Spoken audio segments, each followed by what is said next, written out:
They thought she was just another junior officer sitting quietly in the back of the briefing hall. Too young, too green, too untested to matter. But they had no idea who they were ignoring. That's the truth of this story, and before we begin, let me say this. If you believe that respect should never be dismissed because of age, gender, or quiet voices, then like and subscribe right now, because this moment will prove exactly why the silent ones are often the most dangerous in the room. The teaser of this story begins not in battle, but in the stillness of a military strategy room where maps were pinned, voices clashed, and pins scratched across charts like weapons drawn in a duel of pride. The air was thick with arrogance, young officers trading jargon, seasoned colonels puffing up their credentials, and through it all sat Lieutenant Sarah Miller, late 20s, her uniform crisp but understated, her voice held in check, her gaze sharp and calculating. She had been called to this classified briefing at Fort Windermere on what was supposed to be a routine intelligence update, but the moment she walked in, she could feel the eyes on her. A captain near the coffee urn whispered, "She's here because of paperwork, not because of combat." Another smirked as she quietly opened her black notebook. Maybe she's writing her diary. Their words stung, but she didn't react. She had learned long ago that silence, when used correctly, was not weakness. It was power waiting to be unleashed. She took her seat in the back row, tucked neatly under a fluorescent light that hummed faintly, and listened as the colonel commanding the session rattled through a presentation filled with rehearsed confidence, but glaring blind spots that no one else in the room seemed willing to point out. The mission being planned was a high-risk maneuver involving border surveillance and drone recon sweeps over terrain that Sarah knew intimately. She had spent months studying the encrypted chatter, weeks identifying subtle distortions in satellite feeds that suggested enemy interference. But when she raised her hand softly, clearing her throat, the colonel didn't even glance her way. Instead, he moved on to a louder major who barked about decisive aggression and rapid insertion points. Her voice didn't carry, or rather, they chose not to let it carry. That was the reality. To them, she wasn't a soldier with experience. She was a footnote in uniform. Sarah scribbled quickly in her notebook anyway, sketching out a small diagram of the terrain map, circling the weak points in the plan that no one seemed to notice. She didn't need them to listen now, because she knew, sooner or later, they would have no choice. Around her, the room was alive with noise, the kind that disguises ignorance as authority. Officers chuckled, exchanged inside jokes, slapped each other on the back with the false confidence of men who had never truly been tested. And Sarah sat steady, her eyes darting from the map to the radio interference reports stacked on the table, calculating silently in a language none of them had the patience to learn. She had already spotted the pattern. The missing 3-minute intervals in the drone feeds weren't glitches. They were deliberate, small digital blind spots orchestrated to appear random, but aligning perfectly with enemy movement corridors. To Sarah, it was obvious. To them, she was invisible. A young lieutenant across the table leaned back in his chair and muttered to another, "She's not even cleared for this level of analysis. She should be taking notes, not making them." Their laughter swelled, thin and sharp like knives meant to wound in passing. Still, she didn't flinch. She had carried worse. The colonel slapped the podium, declaring the operation framework locked and final. Pens scribbled signatures across the approval sheets. The arrogance in the room was suffocating, a wall of noise that drowned out the one voice that mattered. And just when it seemed the briefing would end, with her notes ignored, the heavy steel door creaked open at the back of the room. Silence swept the space like a sudden wind. Every officer straightened, every whisper vanished, every laugh died half-formed in their throats. The figure that entered was unmistakable. General Marcus Hale, a man whose very presence pulled oxygen out of the air. His uniform bore stars that glinted cold under the fluorescent lights. His posture radiated command without effort. He scanned the room once, eyes sharp and unyielding, before they landed directly on Sarah. A pause, a flicker of recognition. Then, with the weight of authority that silenced even the colonel, he spoke 4 words that cracked the foundation of the room. "Nightfall. Stand and brief them." The room froze. The officers who had laughed minutes ago exchanged quick, panicked glances. The colonel blinked, his hand tightening on the podium as if he had misheard.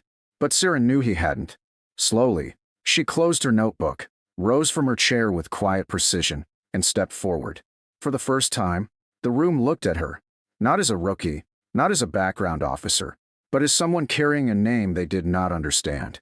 Nightfall, a code name, a shadow they had never realized sat among them. And in that silence, Sarah Miller stood taller, her voice steady as she prepared to speak. They had ignored her all morning. They wouldn't ignore her now. The room held its breath the way soldiers do when they sense something has shifted, when the ground beneath them no longer feels steady. And in that fragile silence, Sarah Miller, codename Nightfall, walked slowly to the front, her notebook still in her hand, the sound of her boots echoing louder than any of the speeches that had filled the room just moments earlier. Every officer's gaze followed her now, but none more sharply than the colonel who had brushed her aside, his jaw tight, his knuckles whitening against the podium, as if gripping a .40 would keep it from slipping through his fingers. Sarah didn't rush. She never did. Part of her training, part of what had earned her the code name none of them dared to ask about. She laid her notebook on the edge of the table and unfolded the map they had been arguing over all morning. The one smeared with red arrows and markers that looked bold, but had been careless. The kind of plan that looked clean on paper, but would bleed lives in the field. "The pattern isn't what you think," she began, her voice calm but steady, carrying across the briefing hall like a line drawn in stone. Some of the officers leaned back, smirking, waiting to dismiss her again, but something about the way the general's eyes locked on her stilled them. Sarah tapped the map once. "The drone interference isn't random. It's clockwork, aligned with signal cycles from a ground-based jammer system. Every 3 minutes, you lose visibility, not by accident, by design. And each gap lines up with movement corridors here, and here." Her fingers traced across the terrain with practiced certainty, circling valleys and ridgelines the others had ignored. She didn't raise her voice, didn't force it, but every syllable landed with precision, cutting through the arrogance that had once filled the room. A major coughed nervously, muttering something about unverified intel, but Sarah was already unfolding a smaller sheet from her notebook. Hand-drawn timestamps, meticulously recorded, the kind of detail that could only come from someone who had lived in silence, watching patterns form while others drowned in noise. "You think the entry point here is secure," she continued, her eyes narrowing on the colonel's bright red arrow at the northern pass. "It's not. The blind spot created there isn't coverage, it's concealment, and if you walk a unit through it, they'll never walk back out." Her words hung in the air like frost. Some of the younger officers shifted in their seats, suddenly less sure of themselves. A lieutenant who had mocked her notebook minutes earlier now leaned forward unconsciously, his eyes darting between her sketches and the official slides, realizing how much they had missed. Still, the colonel tried to reassert control. "Lieutenant Miller," he said, his tone dripping with false calm, "you're suggesting we've overlooked fundamental intel. Do you really expect this room to believe that?" Sarah didn't look at him. She didn't need to. Instead, she looked directly at General Hale. "I don't expect them to believe it," she said evenly. "I expect them to survive because of it." A sharp inhale rippled across the table. The colonel opened his mouth again, but the general raised a single hand, silencing him with a gesture. Then, with the gravity of command that no one dared to question, General Hale turned to the room and said, "She's not suggesting. She's confirming." He stepped forward, his boots deliberate, his gaze sweeping over every rank seated before him. "Nightfall isn't a code name given lightly," he said, his tone cutting through the stale air. "It's earned through operations so deep in the shadows most of you wouldn't even know the files exist. She has led men twice her age through missions you couldn't survive an hour in. When she tells you a blind spot is a trap, you don't debate it, you write it down." The room was silent. Every officer who had laughed, every smirk that had curled at the corner of a mouth, every dismissive glance, all of it was crushed under the sudden weight of revelation. Sarah remained still, not basking in the moment, not seeking vindication, simply continuing to draw lines on the map with her pencil, her mind still working, her focus entirely on the mission. To her, the shame spreading across the faces of the colonel and his staff didn't matter. What mattered were the lives that could be saved if they listened. "If you move in at dawn," she said softly, "they'll be waiting. The interference cycle shifts at sunrise. You'll be blind for 6 minutes instead of free. That's enough time to wipe out your lead elements." She looked up finally, her eyes steady, her expression unreadable. "The only viable entry is here." She circled a seemingly unremarkable ridge on the eastern perimeter. "It's not perfect. Nothing ever is. But it's the only path they won't expect." For a long moment, the room didn't move. Then, slowly, pins began to scratch. One by one, officers who had dismissed her began copying her notes, their arrogance dissolving into something that looked an awful lot like humility. The colonel cleared his throat, but no sound came out. He was staring at the map, at the precise line she had drawn that made his bold arrows look childish, at the quiet authority she commanded without ever raising her voice. And for the first time, he looked smaller than the uniform he wore. Sarah closed her notebook, stepping back from the table, and the general nodded once. "The operation will proceed under Lieutenant Miller's revised framework," he said firmly. "Effective immediately." No one protested. No one dared. In the silence that followed, Sarah returned to her seat, calm as ever, while the rest of the room shifted uncomfortably, the memory of their laughter now tasting bitter in their throats. They had ignored her, mocked her, dismissed her, but now they knew the truth. Nightfall wasn't a rookie. She was the one who saw what others missed. And in the days to come, that difference would mean everything. The mission unfolded in the dead of night, when the mountains lay cloaked in silence and the valleys whispered only to those patient enough to listen. And it was there, in the darkness where others stumbled, that Sarah Miller, Nightfall, proved why her name was whispered in classified circles like a warning and a prayer. The plan they had mocked, the path they had dismissed, became the thread that pulled an entire unit safely through a web designed to destroy them. As the convoy crept along the ridge she had circled on the map, the radio crackled with static, then cleared, and in the faint glow of the horizon the first signs of the trap appeared. Enemy jammers flaring to life exactly where she said they would, blinding every drone feed except the corridor she had chosen.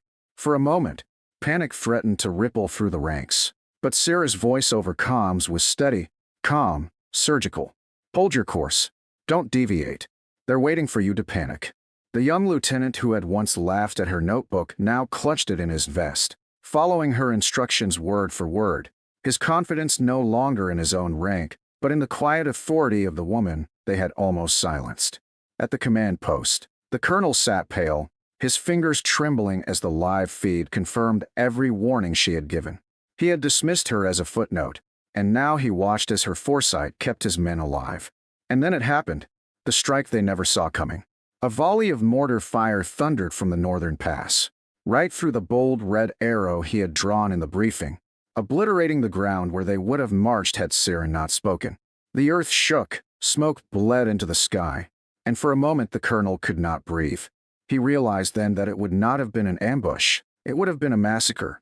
Around him, the room fell silent except for Sarah's voice cutting through the chaos. Not panicked, not hurried, but controlled. "Shift 2 degrees east. Stay in the shadow of the ridge. You have 30 seconds before the next volley." Soldiers moved like clockwork, and the enemy, confused by their absence where they had expected easy prey, wasted precious fire on empty ground. By dawn, the unit had reached their objective with minimal losses, their enemy disoriented, their ambush unraveled. And when the sun finally rose across the battlefield, it illuminated not just victory, but vindication. At Fort Windmere, when the troops returned, it wasn't the colonel who stood to greet them, it was General Hale. His voice carried across the courtyard, sharp but reverent. "Remember this," he said. "What saved you wasn't louder orders, bigger ranks, or brighter ribbons. It was the eyes of someone who saw what you didn't, and the courage to hold her ground when you wouldn't listen." Then he turned, his gaze landing on Sarah as she stood off to the side, her notebook tucked beneath her arm, her posture steady, her face unreadable. "Nightfall," he said loudly, his tone final. "Step forward." The courtyard froze as she moved into the open. Soldiers who had once barely noticed her now snapped to attention, their boots striking the pavement in unison, their hands rising in crisp salutes. Some didn't even know her real name. Only the code name whispered like a legend. But they knew what she had done, and they knew they owed her more than they could ever repay. The colonel stood rigid, his eyes downcast, unable to meet hers, the weight of his arrogance etched across his silence. And Sarah, true to form, didn't gloat, didn't sneer, didn't claim triumph.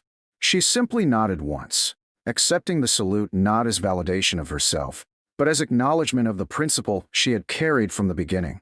That respect is not about who talks loudest in the room, but who sees what others miss. The ceremony was brief, unplanned, but it didn't need speeches or medals. The honor was in the silence, in the way hardened soldiers bowed their heads as she passed, in the way even the youngest recruit understood that sometimes the most dangerous person in the room is the one you overlook.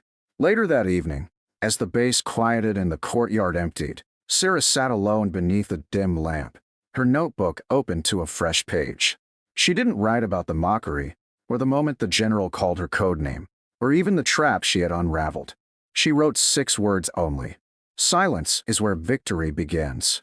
Then she closed it, exhaled slowly, and for the first time since the briefing, allowed herself the smallest of smiles. Because she knew tomorrow, someone else would underestimate her again, and she would be ready. For that was the essence of Nightfall, not the shadow of doubt, but the shadow that moves unseen until it changes everything.